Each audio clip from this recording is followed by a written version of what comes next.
lo que les decía con el micrófono apagado, pues que bienvenidos al módulo 2 de Marco Normativo y Gobernanza Local.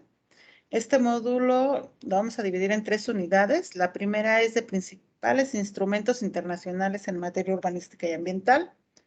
La segunda unidad, los derechos económicos, sociales y culturales y ambientales identificados como los DESCA y el convenio 169 de la OIT y su vinculación con la materia urbanística. Y finalmente la tercera unidad con las principales fuentes de financiamiento internacional para proyectos. Bueno, en esta sesión del día de hoy nos acompañan los instructores Lidia González y Julián Montero. Y bueno, pues Lidia González es socióloga por la Facultad de Ciencias Políticas y Sociales de la Universidad Nacional Autónoma de México. Es maestra en Planeación y Políticas Metropolitanas por la UAM Azcapotzalco, candidata a doctora en Urbanismo por la UNAM. Su actual investigación sobre transferencia de derechos de desarrollo en la Ciudad de México fue seleccionada dentro del Programa de Apoyo a la Investigación 2020 por parte del Lincoln Institute of Land Policy. Ha colaborado en proyectos de investigación y docencia sobre suelo urbano, conflictos territoriales y planeación en el Instituto de Investigaciones Sociales de la UNAM. Por más de 10 años es coautora del libro Ciudad de México, Inercias Urbanísticas y Proceso Constitucional, publicado por el CIDE en 2019, y forma parte del consejo editorial de la revista Vivienda Infonavit. Sus líneas de investigación son sociología del riesgo, instrumentos de planeación y financiamiento urbano. Por otro lado, tenemos al nuestro instructor Julián Montero. Julián Montero es abogado. Permítanme un segundo, que se me está yendo la pantalla.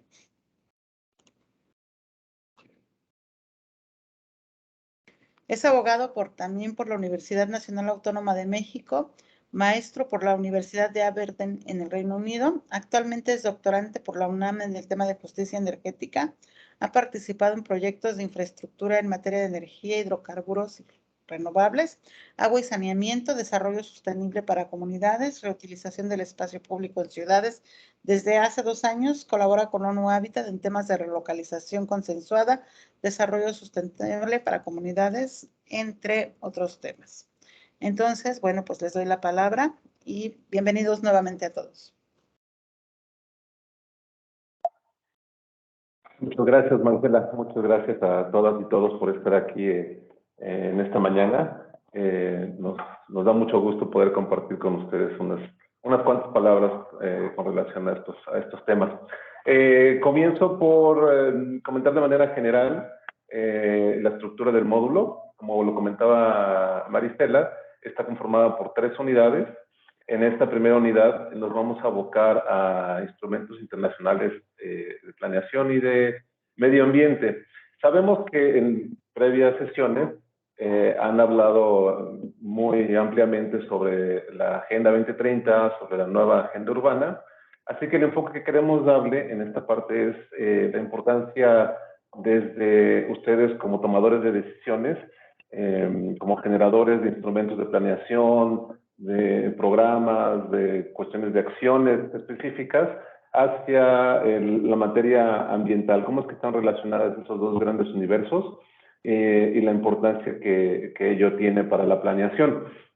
Por eso nuestra intención es mostrarles de manera general, tanto por cuestiones de tiempo, que no podríamos ahondar demasiado, algunos de estos instrumentos, algunos de los mecanismos que ellos contemplan para su implementación. Y bueno, esto es en la unidad 1. En la unidad 2 nos abocamos a temas de derechos fundamentales. Como lo comentaba Maristela, es relativo a los derechos económicos, sociales, culturales y ambientales, los famosos DESCA. La importancia que esto tiene para la materia de la planeación en sus distintas jurisdicciones, así como el convenio 169 de la OIT, que va con temas de derechos indígenas, y también el tema de la consulta previa e informada, y otras consideraciones que están ahí ligadas. Y la última sesión, la unidad 3, tiene que ver con el tema del financiamiento de proyectos con mecanismos internacionales. Ahí nos va a estar acompañando otro colega, Kenny Kayama, que es experto en estos temas y también es un gran orador. Y bueno, sin más, no sé si a Lidia se me está pasando algún dato o ya comenzamos. Ya lo iremos dando en el camino. Muchísimas gracias por la presentación, Marisela. Julián, un gusto estar con todos quienes se conectan. De verdad es un lujo compartir espacio. Ya iremos aprendiendo juntos, así que muy atentos, por favor. Comenzamos entonces con la presentación, Julián. Claro que sí. Ahorita comparto. Un segundo. Excelente. Yo voy a empezar pidiendo una disculpa de antemano en cuanto a que hay cierta parte que evidentemente está sesgado al caso mexicano, incluso al caso de la Ciudad de México, pero la idea es que en el chat también nos empiecen a compartir cómo son las experiencias en las ciudades desde las que nos acompañan. Así que para ir también teniendo un mapa más completo de cómo es el enfoque de la planeación en las distintas ciudades de Latinoamérica. Acá tenemos, bueno, el tema de hoy, los principales instrumentos internacionales en materia urbanística y ambiental, que desde ahí empieza a hacer ruido esta segregación entre poner en un saco lo urbanístico y en otro lo ambiental. Ya veremos cómo son las discusiones, cómo van fluyendo en torno a intentar integrar estos dos enfoques disciplinarios y de agendas, ¿cierto? Así que la agenda para hoy, por favor, Julián, va a ser primeramente ver los instrumentos justo de desarrollo urbano, planeación y medio ambiente. Yo me voy a encargar sobre todo de esta parte y presentarles clasificaciones que no son las que deben ser de una vez y para siempre, sino que compartirles que cada quien, cada comunidad tendrá su forma de clasificar los instrumentos y esto justamente atiende a ciertos intereses.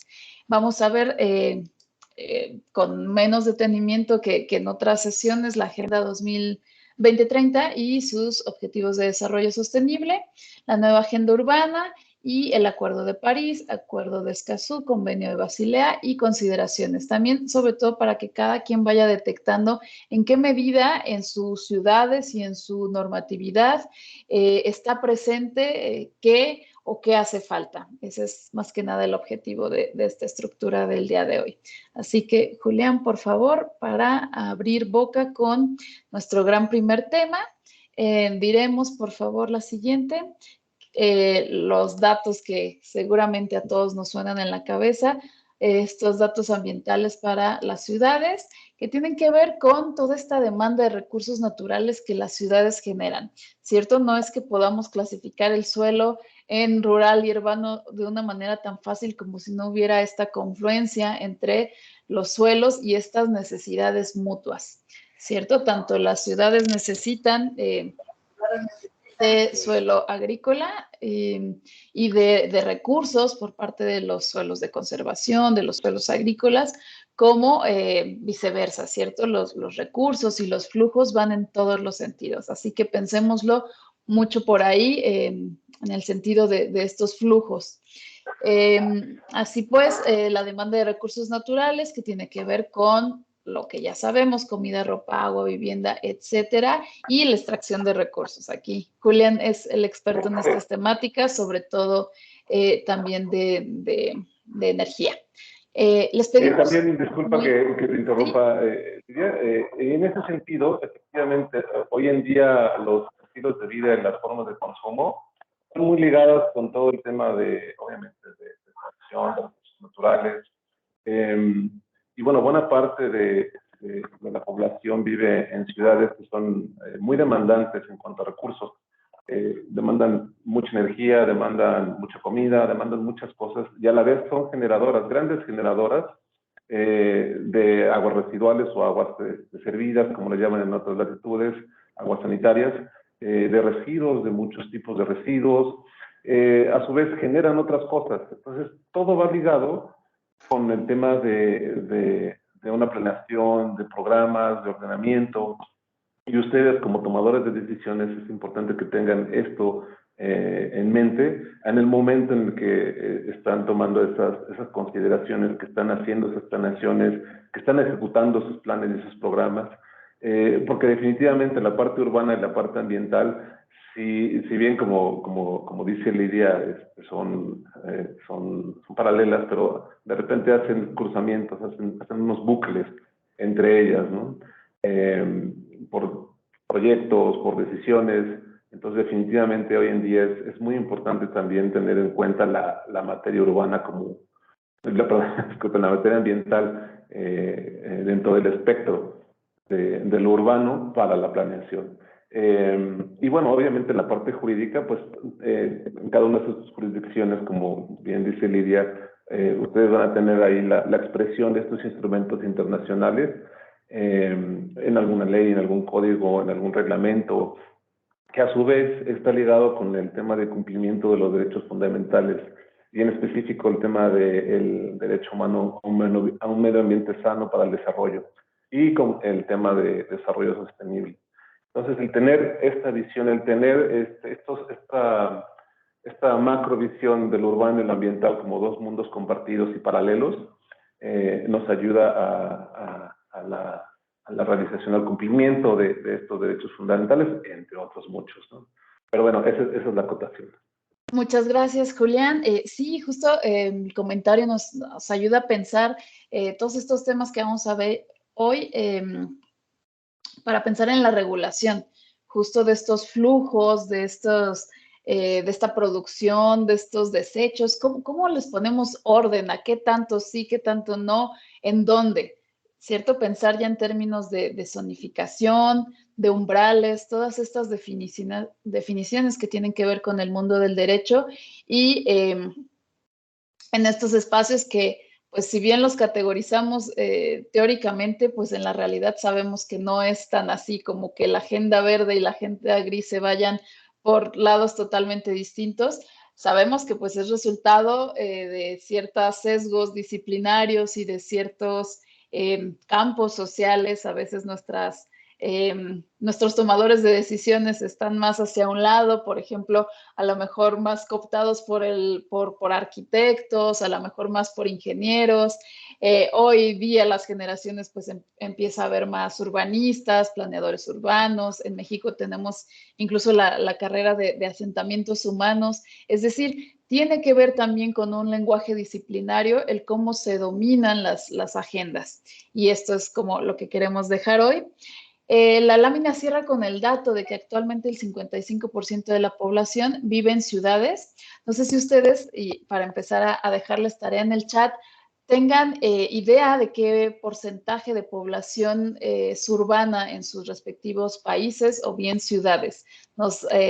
Estaría bien, agradeceríamos mucho que nos empezaran a compartir si ustedes conocen este dato y si no, por ahí, pues justo empezar a tener este tipo de curiosidades de estos grandes números, por ejemplo, suelo urbano, suelo rural, cuánto es, en qué proporción.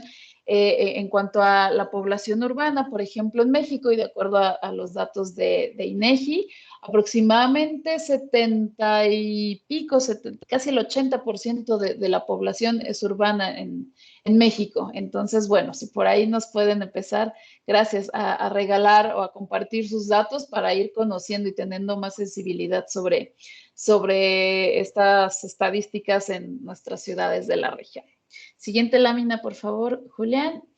Esta nos va a indicar los desafíos y las oportunidades para las ciudades. Siempre es lugar común decir que las ciudades lo mismo tienen problemas que son en sí mismas la fuente de solución. La ciudad expresa justo no solo los bienes y las adquisiciones de la ciudad moderna, sino también sus males.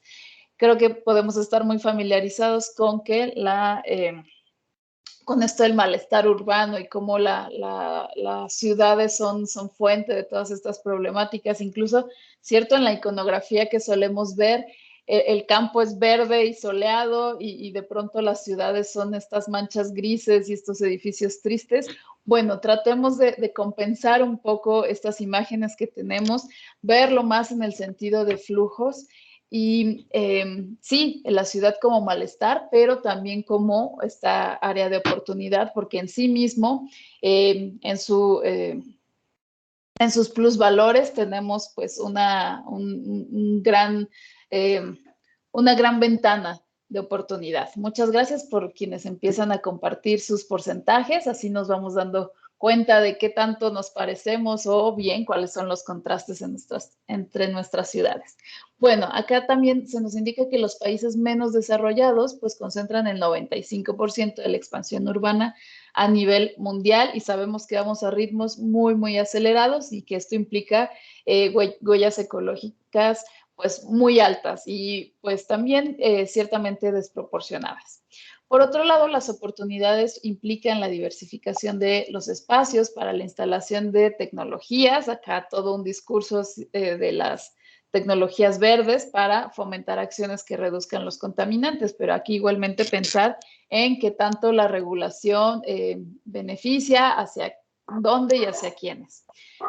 Las agendas en general, pues cada vez más buscan esta integración de desarrollo urbano incluyente a la vez que sustentable.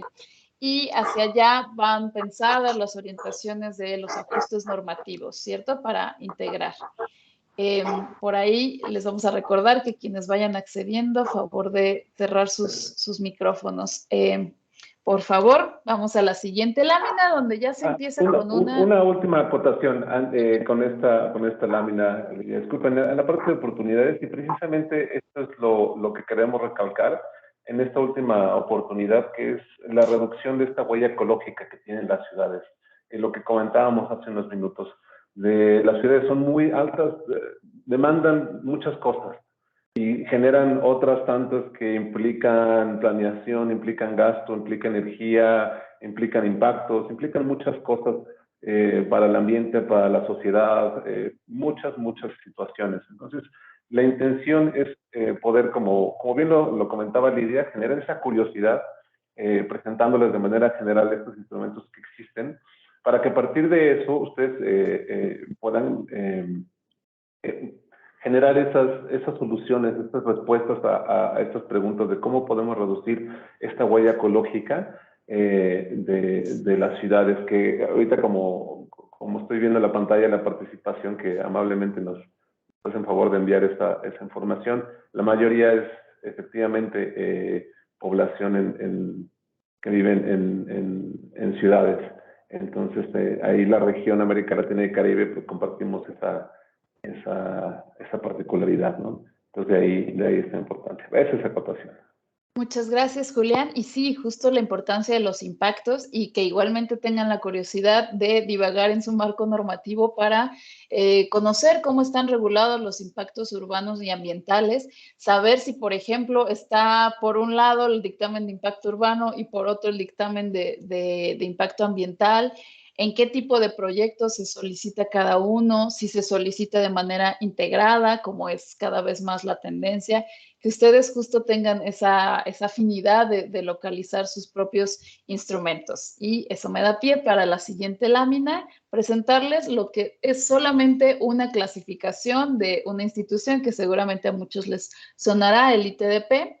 Esta es una propuesta en un documento ya de hace algunos años. Esta institución está orientada al transporte y por tanto esta clasificación que se nos presenta pues está pensada en políticas de movilidad y me llama la atención cómo divide en dos mundos, por un lado los instrumentos económicos y ahí encierran los instrumentos fiscales y los de financiamiento y por otro lado los instrumentos normativos. Me llama la atención porque pues creo que podemos estar de acuerdo en que no es tan así, sino que los mundos se traslapan bastante y esto es solo una categoría que justo nos sirve y es muy a modo para ordenar, que es el mensaje que yo quiero transmitir. Hay que ordenar los instrumentos, acomodarlos en ciertos cajones, pero no quiere decir que un tipo de instrumento no tenga que ver con el otro. porque tenemos que pensar en para qué los queremos clasificar. Quizás, pues sí, para movilizarlos discursivamente o quizás sí para hacer ajustes normativos. En términos pedagógicos, pues hay muchos esfuerzos clasificatorios, como el que aquí pueden ver en un reporte de una institución que nos presentan instrumentos de planeación, de control del suelo, instrumentos coercitivos, ¿cierto? Las sanciones, los castigos, las multas, instrumentos de adquisición pública del suelo, otros les van a llamar instrumentos de movilización del suelo, como expropiaciones, como adquisición pública, reservas territoriales, etcétera. Y también eso, son nombres que quizás en nuestras ciudades, en la región, pues se denominan de manera distinta, pero empezar como a identificarlos y a tratar de clasificarlos. Continúo con el listado de instrumentos de gestión del desarrollo e instrumentos normativos. Si se dan cuenta, podemos pensar que están bastante entrelazados, pero siempre hay estos esfuerzos institucionales por tratar de caracterizarlos. Instrumentos de coordinación finalmente también nos agrega este cuadro. Vamos a ver el siguiente cuadro, donde es igualmente una clasificación que presenta un documento de la Ciudad de México. La siguiente, Julián, por favor, ya me disculpaba yo por el sesgo, el chilangocentrismo, decimos en México, pero esta es una propuesta de proyecto de Programa General de Ordenamiento Territorial de la Ciudad de México. Justo estamos en proceso de consulta pública y de discusión. Esta es la clasificación que en este documento se presenta. Igual podemos ver un traslape de enfoques. Aquí recupero el listado y algunos ejemplos de estos instrumentos. Exactamente el ITDP. Muchas gracias a quien me ayuda a compartir las siglas. Regreso al listado. Aquí vemos instrumentos de planeación y regulación, porque justo podemos pensar que la planeación, pues sobre todo está enfocada en zonificación, y la zonificación no es otra cosa que regular el uso y aprovechamiento del suelo, ¿cierto? ¿En qué intensidad y para qué usos vamos a aprovechar el suelo urbano y no urbano? Hay instrumentos de adquisición de suelo, ahí ustedes pueden ya ir leyendo en letras chiquitas, reconociendo esos instrumentos, quizás tengan otros nombres en sus ciudades. Instrumentos de control, siempre está sentido de vigilancia y control y de evaluación. Instrumentos de gestión, sobre todo en términos de cómo son las asociaciones público-privadas, qué actores intervienen en el suelo.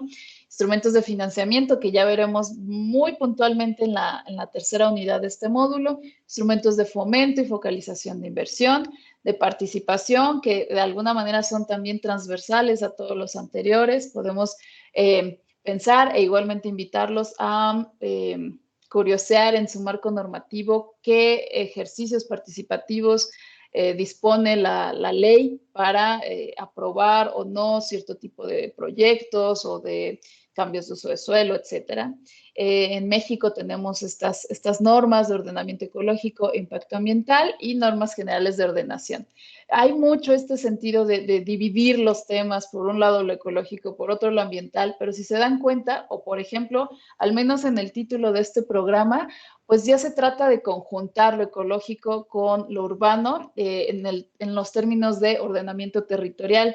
Y acá justo los quiero invitar, igualmente en el chat, a que participen en cómo se llaman sus programas en las ciudades de donde nos acompañan, si tienen un programa de desarrollo urbano y otro ambiental, o si tienen un programa integrado de ordenamiento territorial, que es cada vez más el término que llevan estos documentos, porque hay esta inercia de intentar conjuntar las visiones.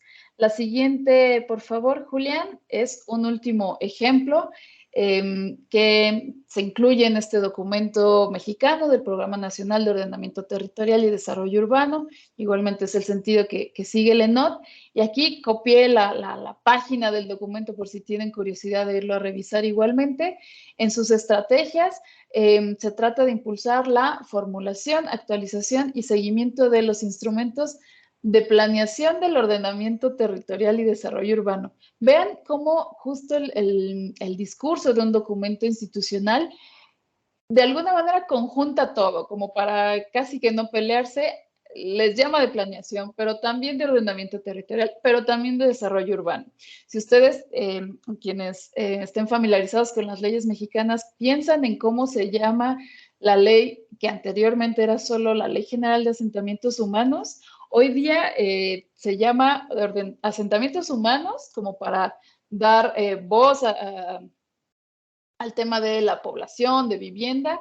Por otro lado, ordenamiento territorial, como tratando de apegarse a este sentido de integración, y igualmente dejaron desarrollo urbano, ¿no? Entonces, bueno, esto tiene que ver con los campos y los intereses que importa, ¿no? Rescatar en este tipo de documentos que pues se van afinando.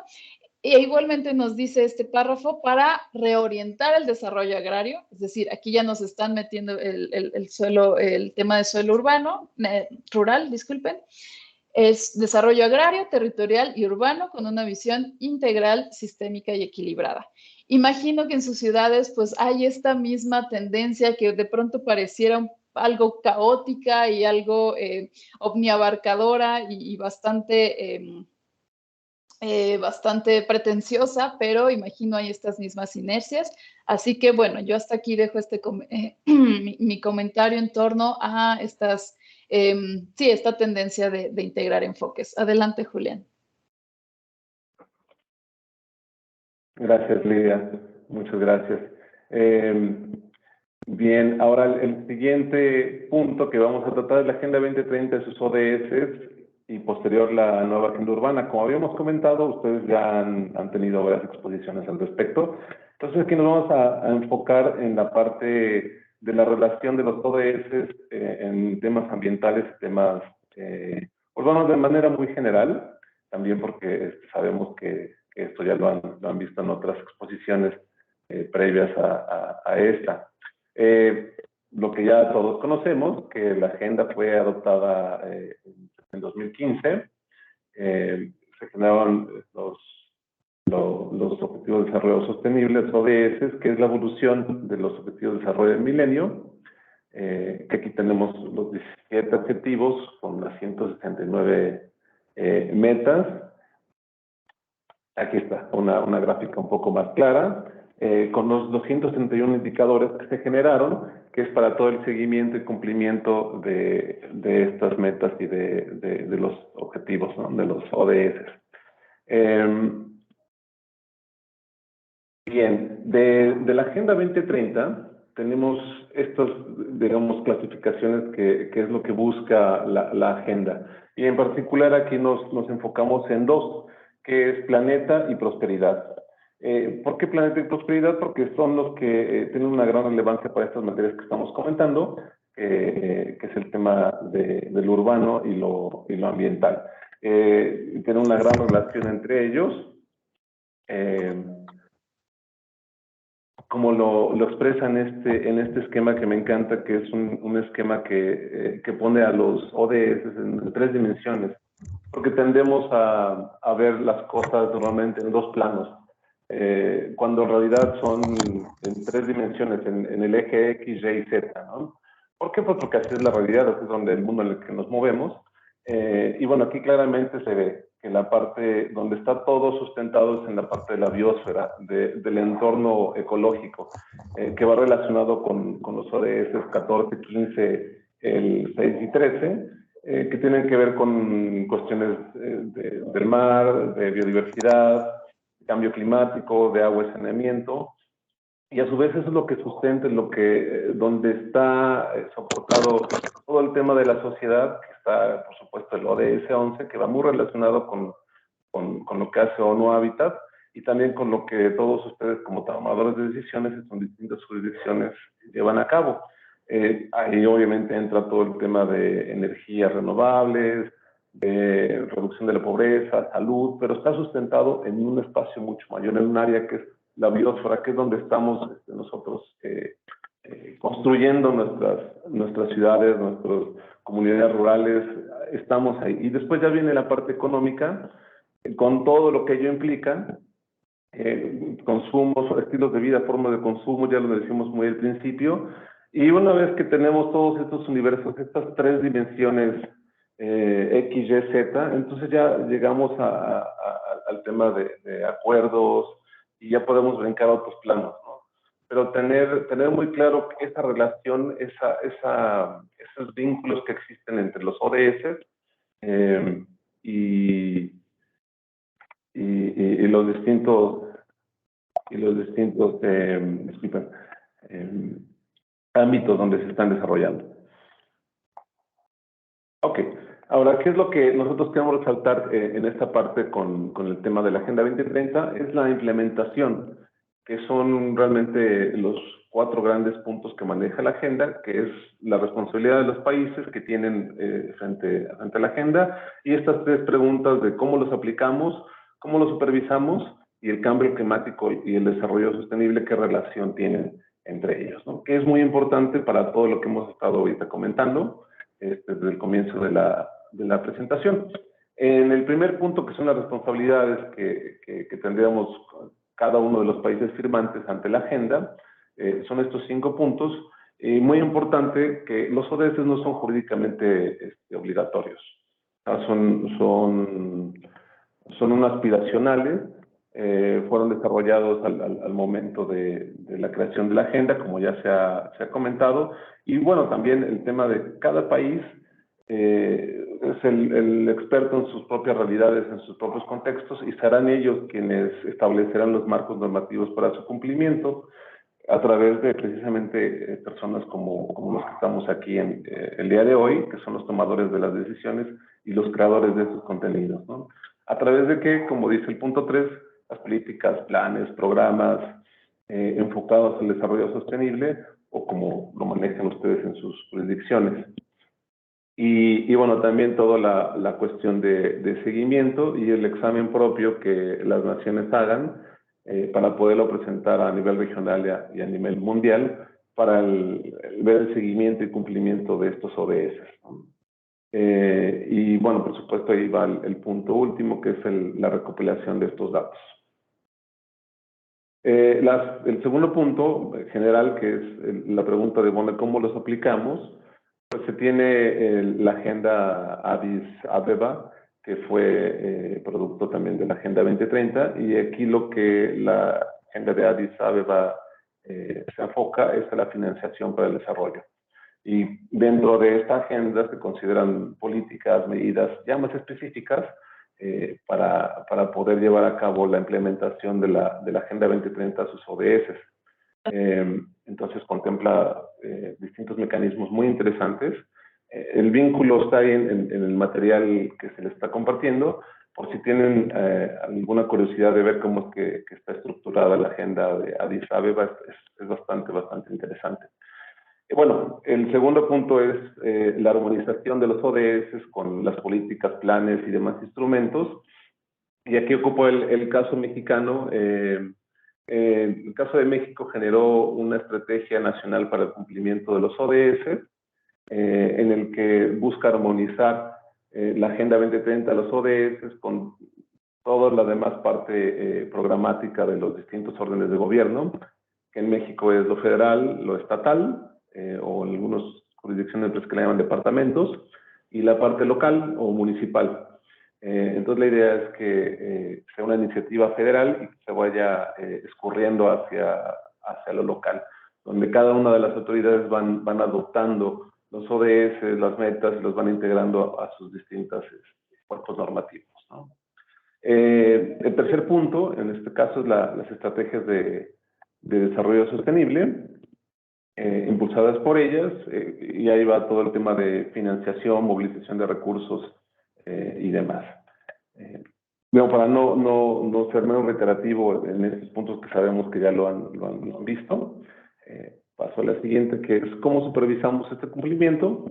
Pues bueno, otra vez a través de reportes que se generan, hace este examen a nivel mundial, a través de indicadores que se generan por los gobiernos para poder dar el seguimiento adecuado a la implementación y cumplimiento.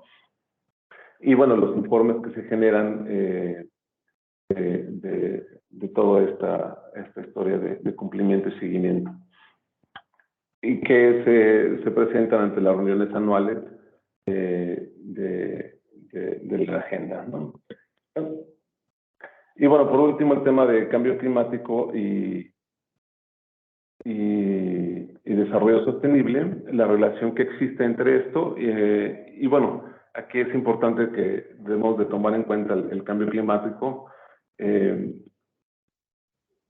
pues por todo lo que ello implica, ¿no? En temas de planeación, en temas de diseño de políticas muy enfocadas a la resiliencia, principalmente en pequeños países que son micronaciones en islas o que están próximos a las costas y que están susceptibles de estos desastres que podrían generarse en caso de no lograr los objetivos que se plantean en otras agendas que vamos a ver, que es el caso del Acuerdo de París para el tema del calentamiento global.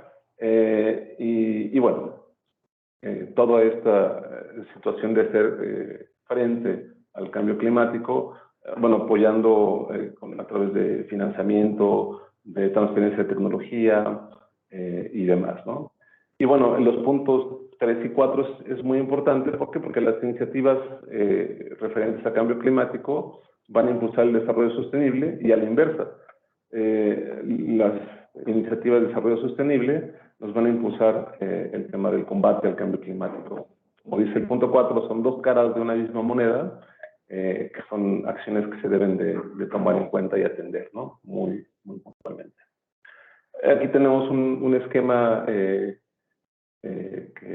se rescata de TPI, donde se ve de manera triangular y muy claro en la estructura de la agenda, ¿no? Que es la visión, los principios, la implementación, que es lo que ahorita brevemente comentábamos, el seguimiento y la evaluación. ¿Para qué? Pues para poder alcanzar los objetivos de desarrollo sostenible, ¿no?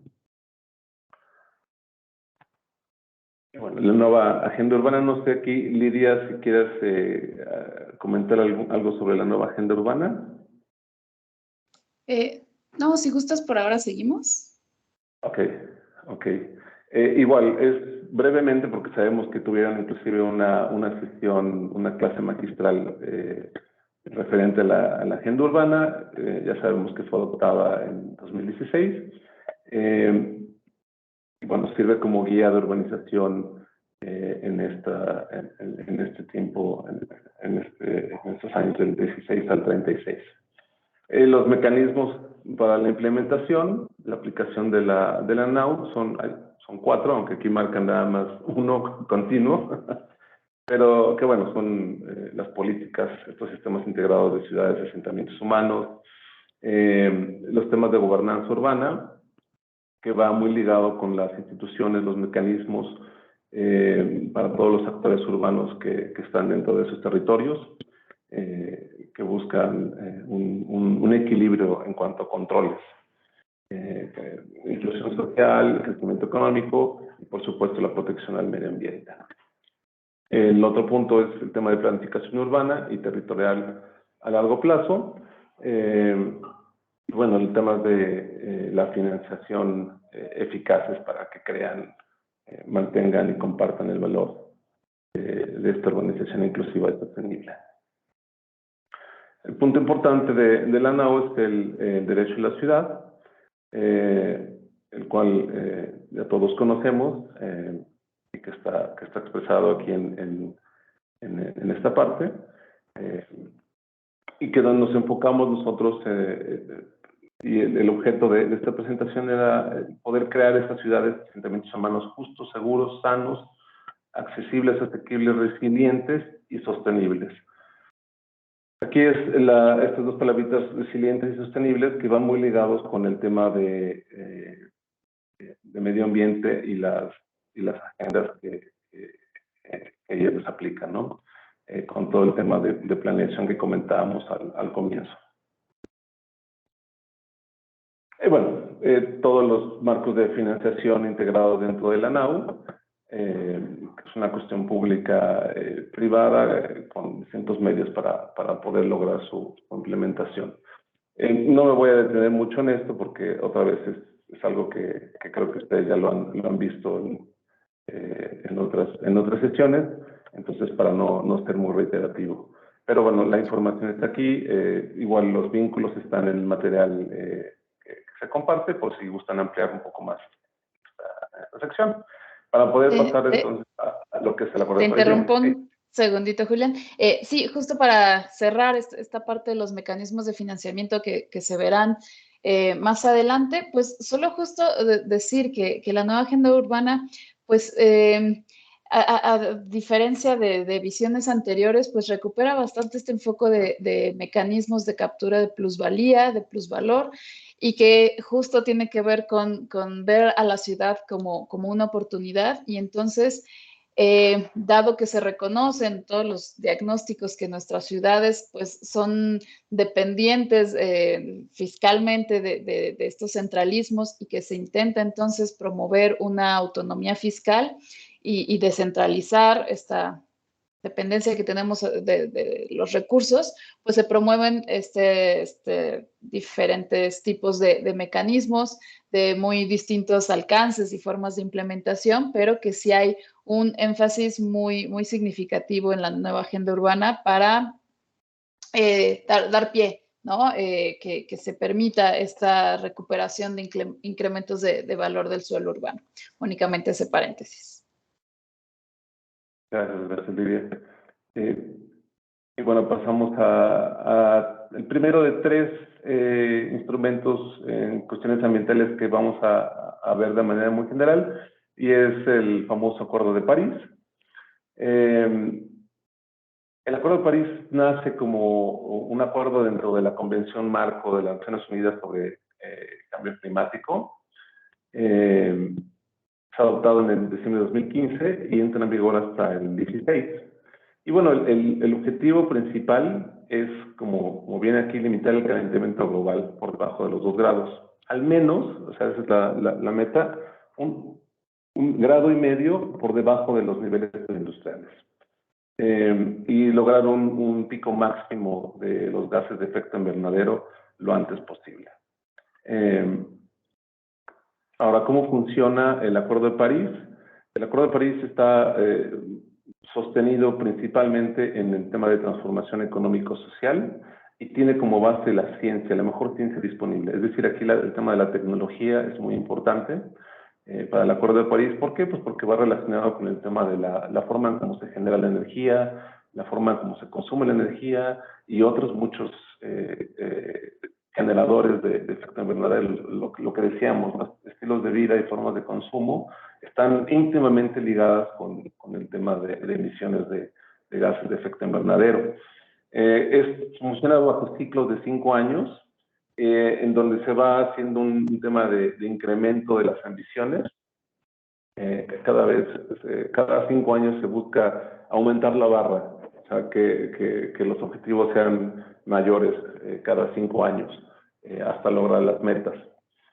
En el 2020 se presentan los planes de acción climática de los países firmantes, conocidos como NDCs, en sus siglas en inglés.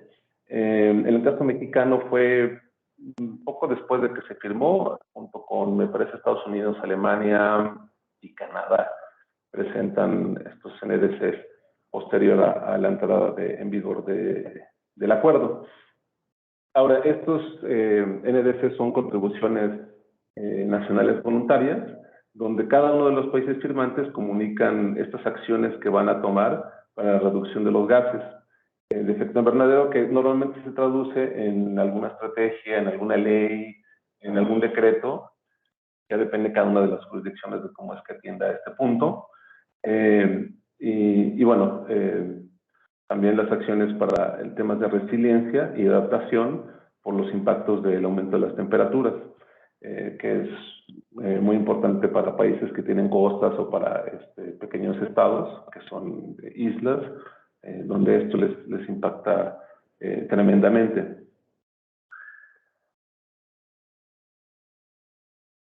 Se tienen también las estrategias a largo plazo, que por sus siglas en inglés, si mal no recuerdo, Long Term Low Emissions and Development Strategies. Eso es todo una letanía en inglés. Y son los famosos LEDs o estrategias a largo plazo, que no son obligatorias, sin embargo son complementarias de lo anterior, que son las contribuciones nacionales, están ligadas, y las estrategias a largo plazo se vuelven como una guía para poder llegar a esas metas nacionales, ¿no?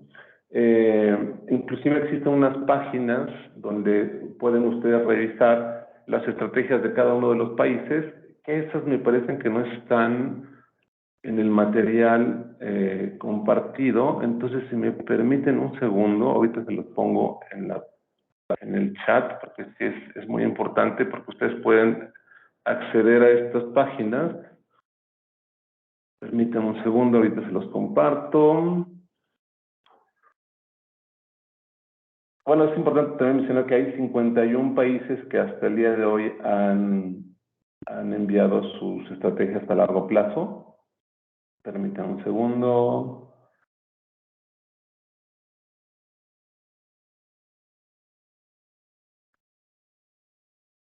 A ver, estoy poniendo aquí la página.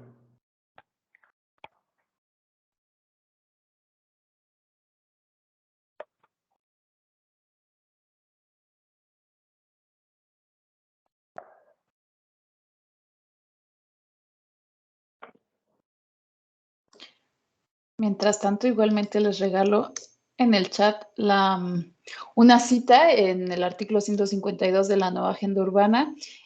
Justo plantea esto que yo comentaba sobre pues la tendencia a aplicar instrumentos de financiación basados en la tierra o en el suelo. Algunos les llaman por ahí con base suelo. Como una oportunidad que nos dan las ciudades de financiar no solo las necesidades de las ciudades, sino también del campo. ¿Listo, Julián? Listo, ya les puse en el chat. Gracias por el enlace. Con gusto. Para que puedan ustedes revisar estos dos apartados, que son las contribuciones nacionales voluntarias y las estrategias de largo plazo. Son documentos en PDF, son muy específicos, donde viene todo el tema de planeación sobre cambio climático y estrategias de reducción. Entonces pueden ustedes tomar estos documentos y, bueno, rescatar puntos que sean importantes para cada una de sus jurisdicciones. Si es que no lo tienen, pueden ustedes también tomar parte de esos documentos para lo que ustedes estén generando. Ahora, el Acuerdo de París contempla pues, distintos apoyos en la parte financiera, técnica y de desarrollo de capacidades, que son estos tres grandes universos que contempla el acuerdo. El primero es el financiero, que por primera vez habla de contribuciones voluntarias, donde los países más desarrollados toman esta iniciativa para apoyar a aquellos que requieren esta ayuda o que son más vulnerables ante el cambio climático. El tema de tecnología, regresamos al tema muy importante de tecnología y transferencia, que de nuevo cuenta son los mecanismos que se tienen en el acuerdo para esa transferencia de los países más desarrollados a aquellos que están menos dotados o que son más vulnerables, para poderse hacer de ese tipo de tecnologías que les ayudan a reducir las emisiones, ¿no? Y bueno, el tema de desarrollo de capacidades es lo mismo. Si se requiere esa transferencia de capacidades técnicas para generar desde cuestiones normativas hasta cuestiones técnicas, existen estos mecanismos dentro del acuerdo para que puedan darse estas cooperaciones entre las naciones, ¿no?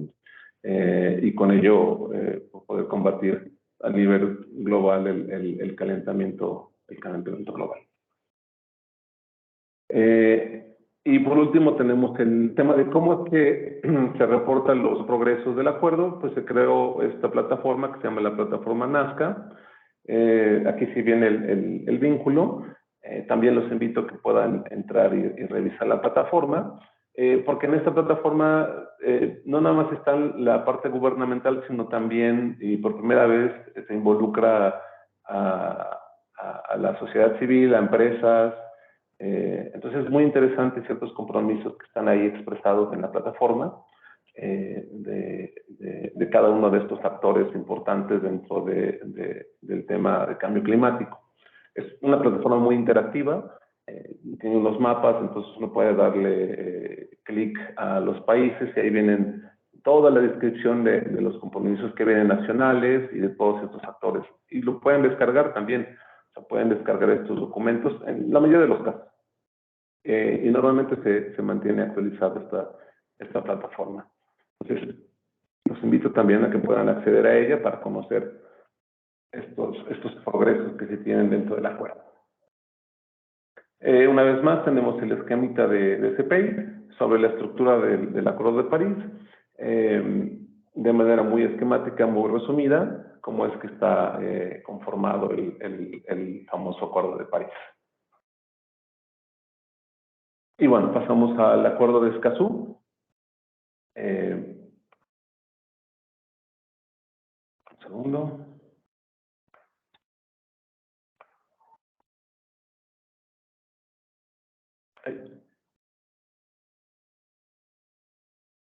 Ok.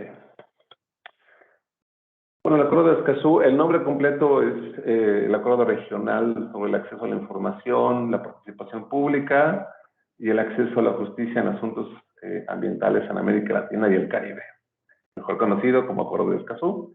Es un acuerdo firmado por los 25 países de la región y es el primero en su tipo en nuestra región del mundo, que es América Latina y Caribe. Entra en vigor en el 2021.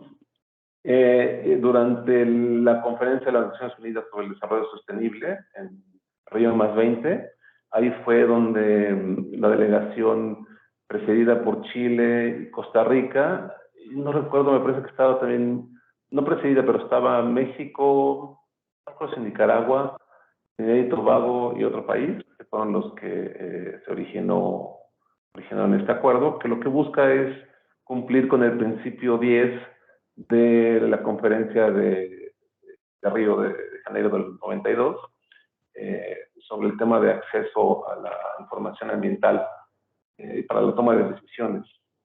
Este principio se origina en esos entonces, en los 90, y es hasta Río +20, donde se acuerda llegar a estos mecanismos para el cumplimiento, para tener ese acceso a la información, acceso a la justicia. Y bueno, un poco más adelante lo mencionamos también el tema de la defensa y protección de los defensores de derechos humanos en materia ambiental, que eso es muy importante.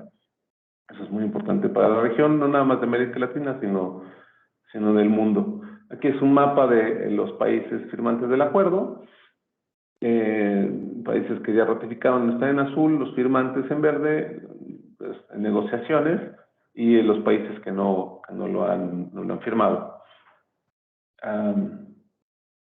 Igual los invitamos a que revisen sus legislaciones, sus normativas, para ver cómo es que, en caso de que sean firmantes, lo han ido adoptando.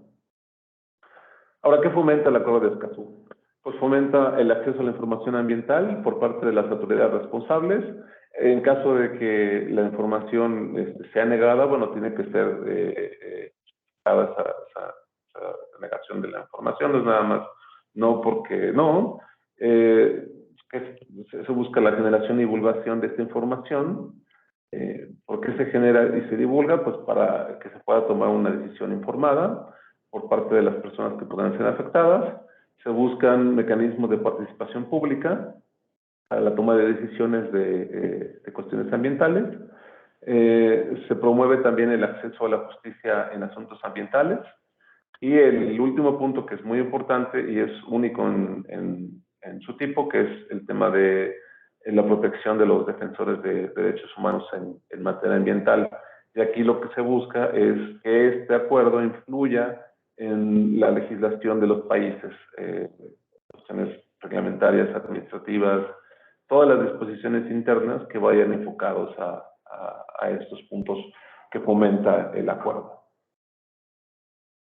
Se tienen estos mecanismos de cooperación para la implementación del acuerdo, que lo que busca es que se fortalezcan las capacidades nacionales de los países que así lo necesiten, y son estos tres grandes universos que son las alianzas, la cooperación regional y el intercambio de información.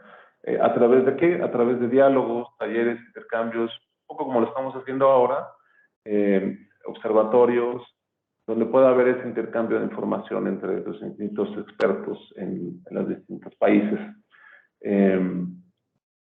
También con la cuestión académica, intercambio de información, también se tiene un mecanismo de intercambio de experiencias en cuestiones normativas, sobre códigos, sobre guías, buenas prácticas, estándares. Eso también es muy importante porque al final la región de América Latina compartimos no nada más el idioma en la mayoría de los casos, pero también muchas similitudes y retos, ¿no? Entonces de ahí está ese mecanismo. Y el tema de comités, consejos, plataformas, donde agrupan a actores de distintos sectores para poder abordar distintos temas, ¿no? Son esos mecanismos que están regulados por el Acuerdo de Escazú y que es lo que busca, pues, el fortalecimiento de cada una de las capacidades de las naciones firmantes. Otro punto muy interesante del acuerdo es un fondo voluntario que tiene como fin la implementación del acuerdo. Cada una de las partes puede voluntariamente aportar ahí lo que ellos gusten y consideren.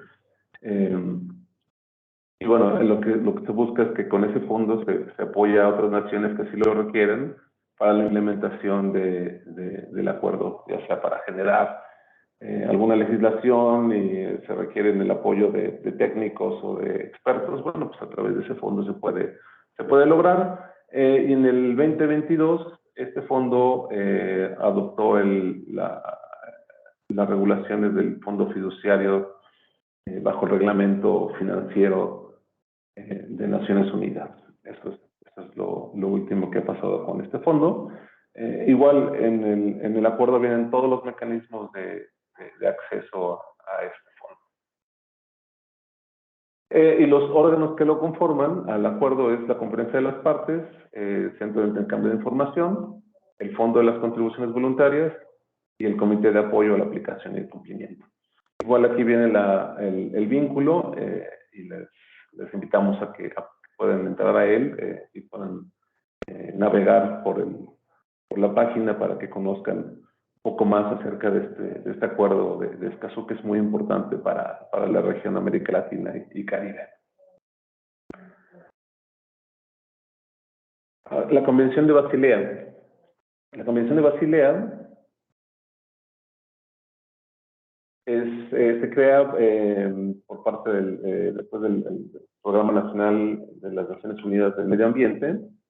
En los años 80 se crea este convenio a partir de unos incidentes que existieron con unos buques que transportaban desechos tóxicos y que estuvieron vagando, buscando dónde descargar estos desechos. Y se da por los cambios en las regulaciones de los países más desarrollados, cambios normativos que ellos generan, haciendo más estricta el tema de la disposición de los residuos. Y bueno, ellos buscando ahorrar en la disposición de esos residuos, empiezan a mandarlos a otros países que no tenían la regulación adecuada para ello, y es que se dan estos problemas en esos años y se genera a partir de ahí este convenio de Basilea, que es lo que busca es regular el tema del manejo de los movimientos transfronterizos y la eliminación de los desechos peligrosos, entre otros muchos. Ahora, ¿por qué elegimos la Convención de Basilea? Si nos remontamos a las primeras láminas que presentamos y lo que comentábamos sobre los estilos de vida y formas de consumo, el día de hoy la forma en la que el mundo se mueve en alto consumo genera grandes cantidades de residuos y se puede prestar para que haya ahí movimientos de estos desechos a distintas jurisdicciones. Y bueno, es importante también tener claro que existen estos estas herramientas para poder controlar, planear y regular estas situaciones, ¿no? Se adopta en el año de 89 y entra en vigor hasta el 92. Y bueno, como viene aquí, el principal objetivo es el regular los movimientos transfronterizos de los desechos bajo el principio del consentimiento fundado previo. Es decir, que tú me informes qué tipo de residuos es el que me vas a enviar, qué consecuencias puede tener antes de que yo tome una decisión, ¿no? Y bueno, también lo que busca es que se reduzcan esta generación de residuos peligrosos. No nada más es enviarlo por enviarlo, sino tú también como generador toma acciones para reducirlo o tratarlo desde tu jurisdicción. Aquí se ve un mapa de los países firmantes, que es la mayoría de las naciones. Ahí quedan un gran espacio en este continente, que es Estados Unidos, que no es parte de la convención. Y bueno, las obligaciones generales, como parte de la Convención de Basilea, es precisamente el prohibir la importación de desechos u otros desechos para su eliminación, prohibir la exportación de desechos cuando no se tenga el consentimiento de la otra parte, la reducción en la generación de estos desechos peligrosos, el establecimiento de las instalaciones para eliminación o manejo adecuado de estos desechos desde la generación, la reducción al mínimo de los impactos a la salud y al ambiente, la reducción de los movimientos transfronterizos y bueno, el tema de información sobre los efectos de estos desechos en caso de que fueran transportados. Y la no importación a países que no cuenten con la legislación adecuada o que se sepa que no van a dar un tratamiento adecuado a estos desechos. Esas son, de manera muy general, las obligaciones que contempla la Convención. Y bueno, la Convención como tal no prohíbe el movimiento, sino si lo va a hacer, que se haga de una forma ordenada y con unos procesos ya establecidos en esta Convención para que se pueda hacer de la mejor manera y que los impactos a la salud, al medio ambiente, pues sean los menos posibles, ¿no? ¿Qué es lo que pide este procedimiento? Pues que se tenga una autoridad competente en la materia y puntos de contacto entre el generador y emisor al receptor. También se busca que a través de un proceso de notificación entre las partes y de información,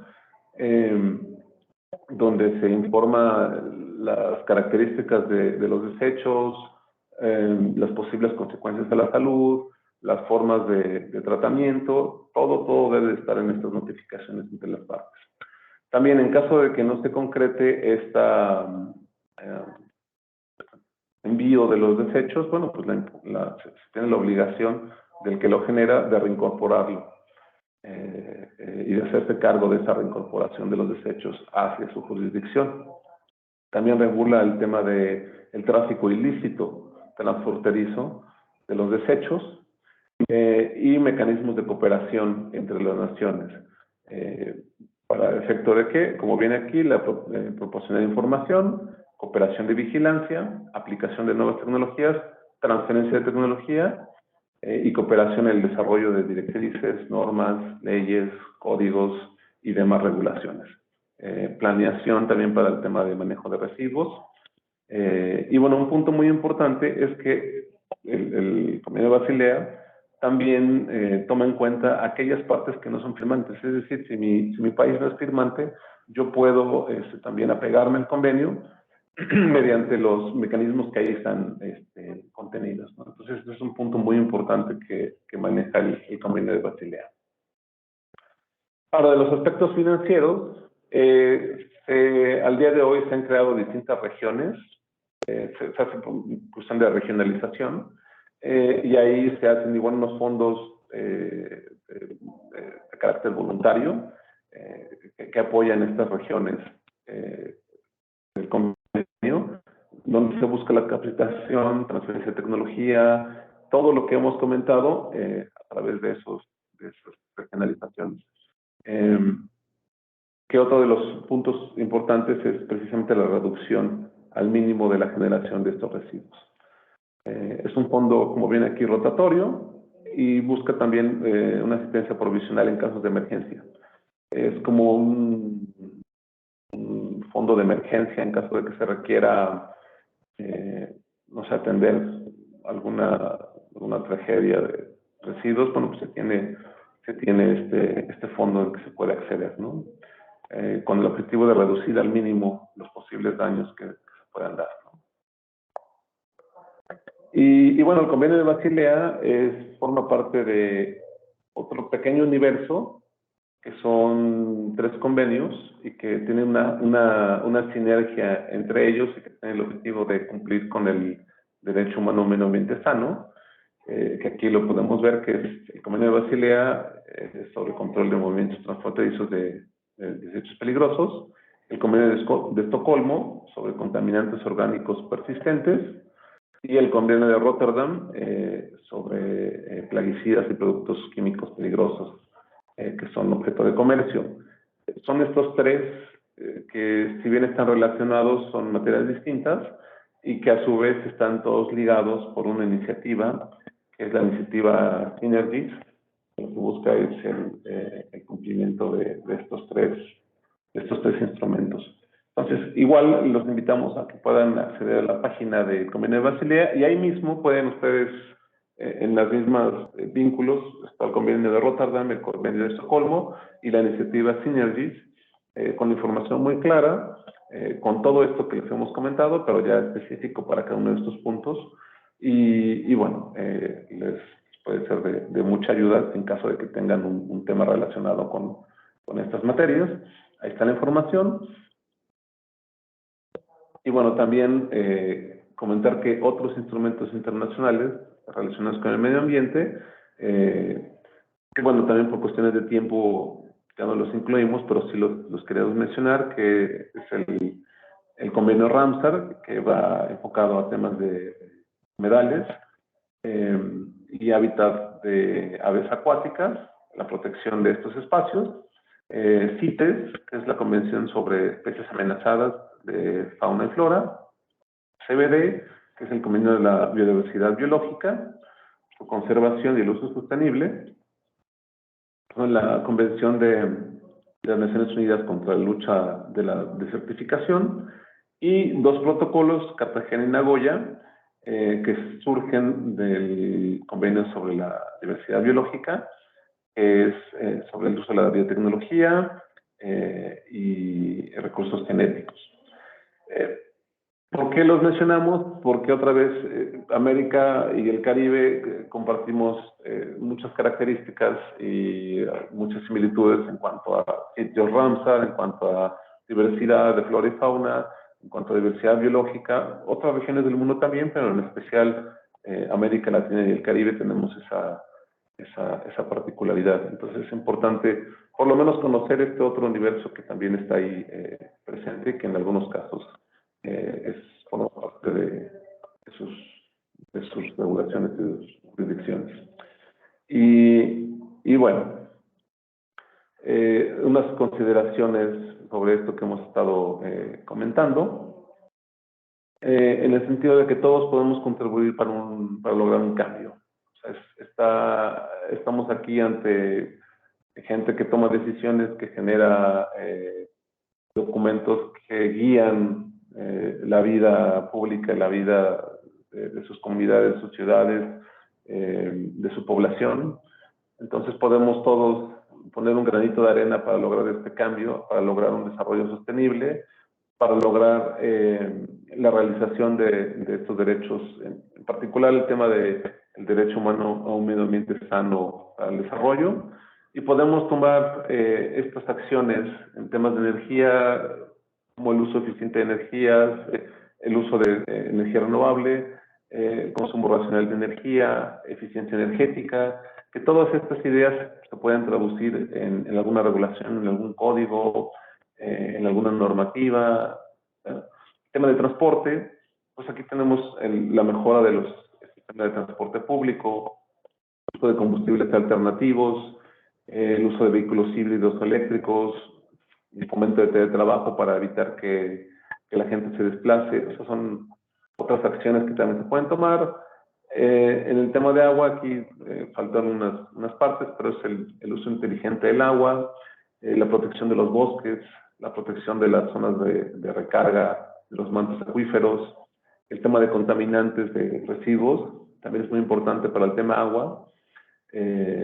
Son acciones que podemos tomar en ese sentido. El tema de comida, pues las cuestiones de consumo de productos locales, consumo de alimentos de origen vegetal, la compra de alimentos de temporada, y bueno, por último el tema de los residuos, ¿no? Que son acciones que podemos tomar para reducir, reutilizar, reciclar, la compra de menos ropa, la compra de productos, poder hacerlo de manera más consciente de los impactos que pueden tener.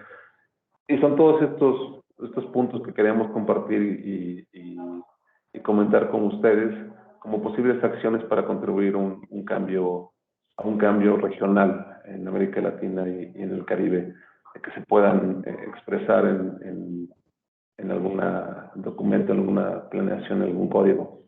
No sé, Lidia, si quieres comentar algo más. Sí, muchas gracias, Julián, por tu exposición y muchas gracias a quienes siguen con nosotros. Bueno, varios temas. Primero me refiero a la logística para que en cuanto a quienes están compartiendo sus números, por favor, deténganse. Va a hacer Marisela un grupo de WhatsApp y les va a compartir el enlace. Cada quien va a poder acceder directamente a ese enlace. Quienes quieran registrar los números que entre ustedes están intercambiando, pues son más que libres y bienvenidos de hacerlo. Nosotros no vamos a recuperar sus números privados, pero sí vamos a poner a disposición de ustedes para cualquier intercambio entre los participantes del curso. Este grupo de WhatsApp, en un momento más se comparte el enlace, cada quien decide si acceder o no al grupo y bueno, pues los invitamos a dirigirse a todos de manera respetuosa. Muchas gracias, Marisela. Ahí está, cada quien le da clic y listo. Insisto, si alguien quiere registrar los números que antes se han dado en este chat, pues adelante. Eso por un lado. Igualmente los invito a dejar sus dudas. Tenemos alrededor de 10 minutos para cualquier comentario. Y yo sí voy a retomar algunas ideas de lo que expuso Julián, que creo que justo el objetivo es pensar en cómo estos convenios y acuerdos que nos expusiste, cómo sus principios e intenciones están recuperadas en nuestros marcos normativos respectivos de las ciudades, ¿vale? Es pensar eso y conocer más nuestras leyes, perdiéndoles el miedo, quizás quienes no seamos abogados, pensar en cómo se estipula, qué define tal o cual principio y sobre todo, ya desde un pensamiento más pragmático, cómo se garantizan. Por ejemplo, cómo se garantiza el derecho al acceso a la información ambiental, ¿no? Es una pregunta muy puntual que ¿no? Desde este acuerdo hay la intención de abrir mecanismos para ello. Bueno, pensar en cómo en mi ciudad esto se garantiza. Entonces, creo que esa es la tarea que quisiéramos dejarlo. Y la otra es pensar en esto que hemos hablado de los flujos y cómo los flujos y los sistemas, pues justo no saben y no reconocen fronteras políticas. Y en ese sentido, por ahí recojo una pregunta que hacían sobre el tratamiento metropolitano. No sé si se refería a residuos o a qué tipo de flujos, pero en general creo que la respuesta, pues sí pasa por la conformación de nuestras estructuras políticas. Y lo voy a conectar con las respuestas que amablemente nos compartieron en torno a sus programas de desarrollo urbano o similares, porque lo que se puede ver es las diferentes escalas geográficas que tiene la planeación, ¿cierto? Algunos hablaban de municipios, otros de provincias, otros de asentamientos, centros de población, algunos ya hablaban de zonas metropolitanas. Entonces, todas estas diferentes escalas tienen que ver con los ámbitos de competencia de los distintos niveles de gobierno. Es decir, distribución de competencias, que es un gran tema que de pronto no alcanzamos a entrever en nuestros documentos de planeación, pero está allí. ¿Quién aprueba estos documentos de planeación, quién los puede actualizar, quién puede hacer ciertos ajustes. Y bueno, las ciudades, particularmente de pronto las capitales de los países, tenemos ciertas condiciones sui generis. Por ejemplo, en la Ciudad de México es la Asamblea Legislativa quien aprueba los programas de desarrollo urbano. En otras escalas, pues son los estados, ¿no? El Poder Ejecutivo de pronto es quien tiene más poder. Entonces, ahí evaluar en nuestras distintas ciudades esto que en la ciencia política es las relaciones intergubernamentales y cómo favorece o bien debilita los alcances en las diferentes materias. Esto, insisto, de los flujos que van de un lado a otro, pues de pronto justo trasciende todo tipo de fronteras políticas en nuestras escalas. Vuelvo a agradecer a quienes nos compartieron el cómo son sus diferentes ordenamientos en sus ciudades. Me llamaba mucho la atención el compañero que escribía desde Cuba, de que tienen planes de ordenamiento territorial, pero a la vez tienen planes de ordenamiento urbano. O sea, también pensar el uso del lenguaje, a qué nos estamos refiriendo con la agenda urbana, cómo se territorializa a la vez y a qué nos referimos con los ordenamientos ecológicos y qué hay detrás de ello. Entonces, bueno, les invito una vez más a compartir sus dudas o si hubiera algún comentario o a seguir compartiéndonos esto que me pareció un ejercicio muy interesante de ustedes localizar qué instrumentos distintos de planeación intervienen en sus territorios y cómo se traslapan distintas escalas de gobierno. Entonces, yo por el momento sería ese el comentario y no sé si no hubiera más en el chat. Veo que ya empiezan algunos a acceder al enlace que les compartimos del grupo de WhatsApp. Esperamos sea un espacio fructífero de intercambio de diferentes temas que tengan que ver con el curso y que a todos nos interesan y que hay pues muy diferentes registros de pronto. Esperamos sea de enseñanza para todos y de pues invitaciones abiertas para eventos y documentos en general que aporten al rumbo de este curso y en general para nuestros quehaceres. Sabemos que es un tema de interés público. Julián, ¿algún comentario de cierre? Yo sigo pendiente entonces del chat. Sí, gracias, Lidia. Pues nada más invitarlos a que accedan a los distintos vínculos de información que les hemos proporcionado para que puedan ampliar, puedan resolver alguna duda que haya quedado, que puedan conocer estos instrumentos, estos mecanismos que están ahí expresados. Porque otra vez es muy importante que tengamos muy clara todos estos universos que son paralelos y que llegan a cruzarse unos con otros, pues para el beneficio de cada una de nuestras naciones, de nuestra población, como funcionarios y como tomadores de decisiones. Eso sería básicamente la idea. Muchas gracias, Julián. Se me queda un dato en el tintero que fue recientemente compartido por la SEDATU en su revisión de todos los documentos de planeación del país y la preponderancia del enfoque de desarrollo urbano es arrolladora. Hay un 81% de documentos de desarrollo urbano, mientras que solo el 7% tienen este enfoque, al menos en su título, de ordenamiento territorial. Solo el 6.5% conjuntan en sus títulos desarrollo urbano y ordenamiento ecológico y solo el 5% tienen ordenamientos específicos de desarrollo sustentable. Esto a nivel país, ¿no? México, entonces hay una dominancia del discurso de desarrollo urbano de lo que tiene que ser ordenado allí, pero bueno, cada vez caminamos más hacia este enfoque de integración.